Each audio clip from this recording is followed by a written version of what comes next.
भारतीय हवामान विभागाच्या IMDच्या अंदाजानुसार यंदा एल निनोच्या प्रभावामुळे नैऋत्य मान्सूनच्या प्रगतीचा वेग मंदावला असून विदर्भासह गोंदिया जिल्ह्यात मान्सून उशिरा दाखल होण्याची शक्यता व्यक्त करण्यात आली आहे. त्यामुळे पावसाच्या प्रतीक्षेत असलेल्या जिल्ह्यातील शेतकरी आणि सर्वसामान्य नागरिकांना आणखी काही दिवस वाट पाहावी लागणार असल्याचे चित्र निर्माण झाले आहे. गेल्या काही दिवसांपासून जिल्ह्यातील तापमानात सातत्याने वाढ होत असून अनेक भागांमध्ये पारा 42°C पुढे गेल्याने उकाड्याने नागरिक अक्षरशः हैराण झाले आहेत. दुपारच्या वेळेत रस्त्यांवर शुकशुकाट दिसून येत असून उष्णतेमुळे लहान मुले, ज्येष्ठ नागरिक आणि शेतमजुरांना मोठ्या प्रमाणात त्रास सहन करावा लागत आहे. विजेचा वाढलेला वापर आणि पिण्याच्या पाण्याची वाढती मागणी यामुळे प्रशासनासमोरही आव्हाने निर्माण झाली आहेत. दुसरीकडे खरीप हंगामाच्या तयारीत असलेले शेतकरी पावसाच्या प्रतीक्षेत आहेत. काही भागांमध्ये ढगाळ वातावरण आणि तुरळक सरींची नोंद होत असली तरी अद्याप सर्वत्र समाधानकारक पाऊस झालेला नाही.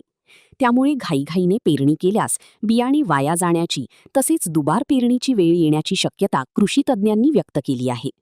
याच पार्श्वभूमीवर कृषी विभाग आणि जिल्हा प्रशासनाने शेतकऱ्यांना हवामान खात्याच्या सूचनांचे काटेकोर पालन करण्याचे आवाहन केले आहे. पुरेसा आणि सलग पाऊस झाल्यानंतरच पेरणी करण्याचा सल्ला देण्यात आला असून उपलब्ध पाण्याचा योग्य व काटकसरीने वापर करण्याचेही आवाहन करण्यात आले आहे. तसेच शेतकऱ्यांनी अधिकृत हवामान अंदाज आणि कृषी सल्लागारांच्या मार्गदर्शनानुसारच निर्णय घ्यावेत असे प्रशासनाने स्पष्ट केले आहे. दरम्यान मान्सूनच्या आगमनाकडे संपूर्ण जिल्ह्याचे लक्ष लागले असून उष्णतेपासून दिलासा मिळण्याची आणि खरीप हंगामाला सुरुवात होण्याची प्रतीक्षा गोंदियावासियांना लागून आहे. यावर्षी भारतीय हवामान खात्याने जी सूचना आणि इशारा दिलेली आहे त्यामध्ये अल निनो हा महत्त्वाचा मुद्दा आहे आणि अल निनोचा जो प्रभाव आहे तो आपल्याला असूनही आपल्याला दिसत आहे की अजूनही महाराष्ट्रात मान्सून त्या प्रभावीपणे सक्रिय झालेला नाही.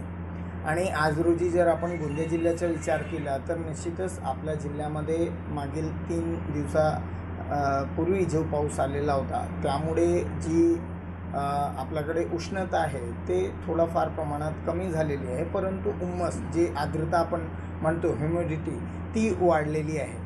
आणि ज्या प्रकारे भारतीय हवामान खात्याने परत सूचना जाहीर केलेली आहे की येत्या काही दिवसांमध्ये हा मान्सून हळूहळू पुढे सक्रिय होणार आहे, तरी पण मला असं वाटतं की गोंदिया जिल्ह्यावासियांना अजूनही किमान पुढचा आठवडा याचा आपल्याला विलंबाने आपल्या जिल्ह्यात मान्सून येणार आहे. आणि नागरिकांनी सावध गतीने पाण्याचा जपून वापर करावा. शेतकऱ्यांनी हवामान खात्याकडून जे सूचना आणि इशारे प्राप्त होतात त्याचा अंदाज लावूनच त्यांनी पुढची प्रक्रिया करावी. Sunil Kawale, the sting operation news, Gondia. The sting operation news, सत्याचे दुसरे नाव, अन्यायावर लेखणीचा घाव.